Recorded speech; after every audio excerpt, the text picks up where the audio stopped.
Pour aller un tout petit peu plus loin sur ce plateau avec nous, Delphine Ledieu, vous êtes secrétaire fédérale de l'UNSA Ferroviaire, merci d'être là. Et Julien Bargeton, sénateur de Paris, porte-parole des sénateurs La République En Marche, bonjour, merci d'être là. Thomas Soulier du service politique de BFM TV est toujours sur ce plateau. Vous avez entendu ce que dit François Ruffin.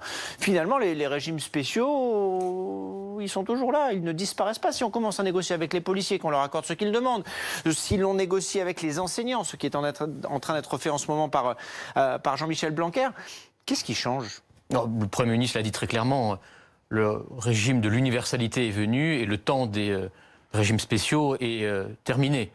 C'était d'ailleurs l'esprit de la sécurité sociale, des fondateurs qui étaient souvent proches du Parti communiste et qui avaient prôné une sécurité sociale universelle pour tout le monde. Les régimes spéciaux sont des survivances. Alors je vois bien que l'extrême gauche essaye d'exciter le mouvement comme d'habitude. Non, mais on entend parler de régimes spécifiques, y compris à la République En Marche. Il n'y a pas que l'extrême gauche là.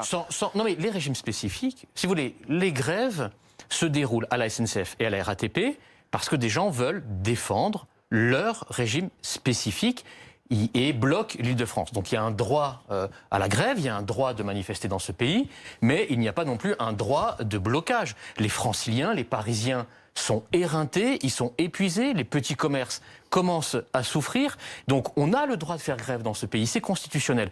Mais on n'est pas obligé de bloquer toute une région. La réforme des retraites figurait dans le projet d'Emmanuel Macron. La démocratie, c'est de respecter les engagements. Il avait dit qu'il ferait un système par points, universel, plus simple et plus juste. Et ce qu'oublient toutes les personnes qui critiquent, d'abord, on ne voit pas trop ce qu'elles proposeraient de sérieux et de crédible, mais surtout, c'est que le système actuel, il est injuste et il est illisible. Donc oui, il faut le transformer. Et les Français, ils sont prêts.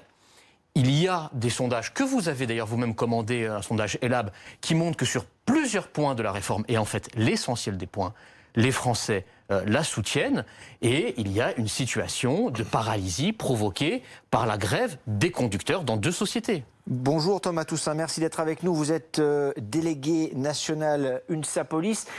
Un petit mot quand même de ce que vous avez obtenu hier soir auprès de votre ministre, le ministre de l'Intérieur. Pour vous, c'est le maintien quand même des régimes spéciaux ou pas ? Alors c'est le maintien de notre statut pour partie, puisqu'ils ont abandonné l'aspect missionnel pour la bonification de 1 an tous les 5 ans. On est resté sur ce que l'on connaît actuellement, sur du statutaire. Toutefois, ce qui nous inquiète, et là c'est plus confédéral, au niveau confédéral que ce sera réglé, c'est l'aspect de l'âge pivot. On nous parle de cet âge pivot depuis hier.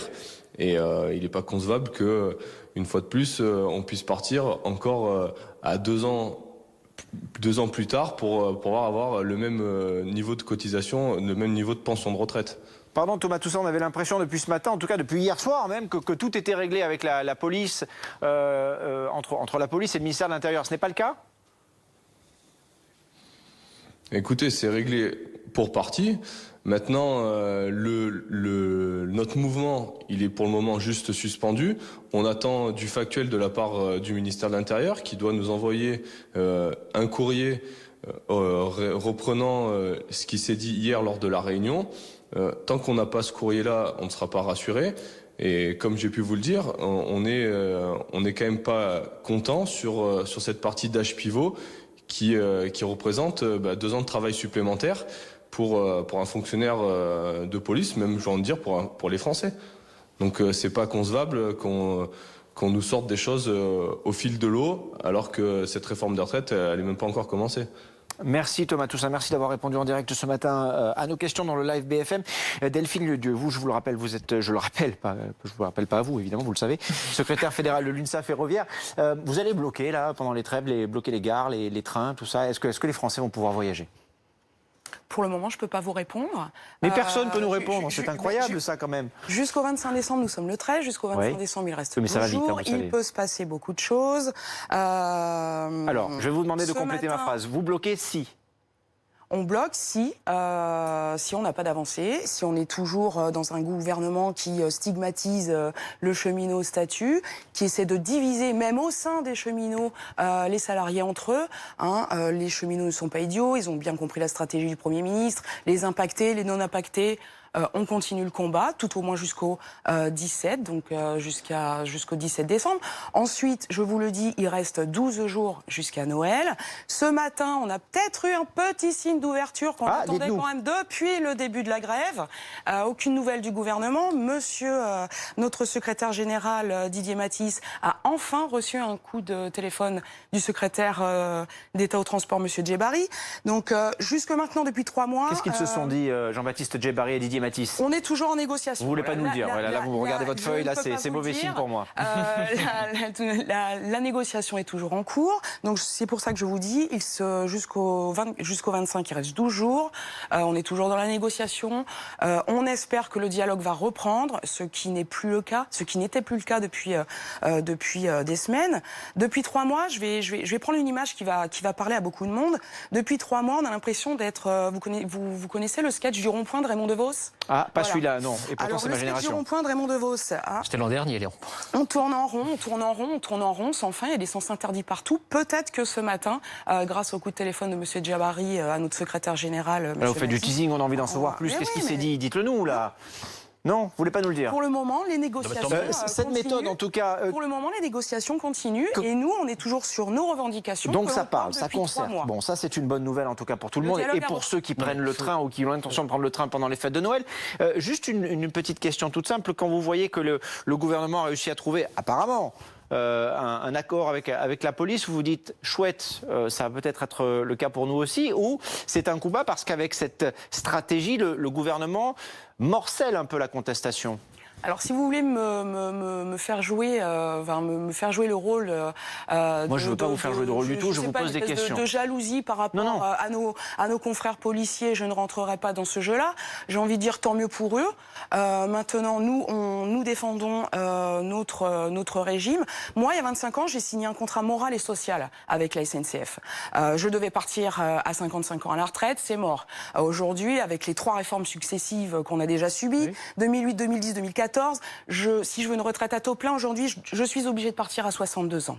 62 ans. Donc, voilà, on s'est déjà aligné sur les salariés du privé. Mon contrat moral et social a été rompu 3 fois de suite. Et là, on en remet une couche. Stop. L'année dernière, en juin 2018, l'État a mis fin au régime spécial SNCF avec le nouveau pacte ferroviaire. Laissez-moi finir.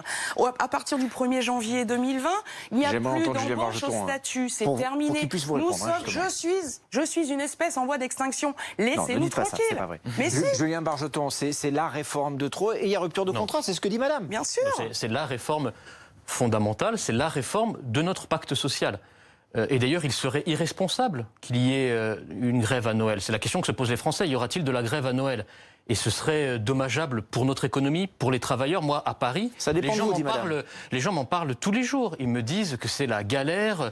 J'habite le 20e arrondissement et c'est très difficile de rejoindre d'autres parties de Paris. Et donc, il y a quand même une vraie difficulté des Français. Je partage ce que dit madame sur un point, c'est qu'il y avait déjà une convergence dans les régimes. Et d'ailleurs, c'est pour ça que ce qu'on dit est souvent faux. Parce que je vous rappelle qu'aujourd'hui, les femmes, 80 000 femmes, 20% des femmes qui partent à la retraite doivent attendre 67 ans. Et cet âge, il va disparaître parce que cet âge, techniquement, qu'on appelle d'annulation de la décote, il va baisser. Et ce sera une avancée formidable. Et que par ailleurs, cette histoire d'âge d'équilibre, il a toujours été question de le confier à la gouvernance paritaire. Si les organisations syndicales trouvent une meilleure façon pour rééquilibrer le système, eh bien, on les écoutera. La porte est ouverte, la main est tendue, et c'est ce que dit madame en parlant de ce coup de fil, les négociations se poursuivent. Mais la réforme est une réforme indispensable dans son principe, elle est aujourd'hui connue, détaillée et précise. Sur la pénibilité, c'est des avancées importantes. Sur le minimum contributif à 1 000 €, c'est des avancées importantes. Pour les femmes, dès le premier enfant, ce sont des avancées importantes. C'est une réforme qui engrange un certain nombre de conquêtes sociales, mais qui doit être équilibrée. Et là, la porte est ouverte pour le faire. Et on va continuer d'en parler, évidemment, sur BFM TV.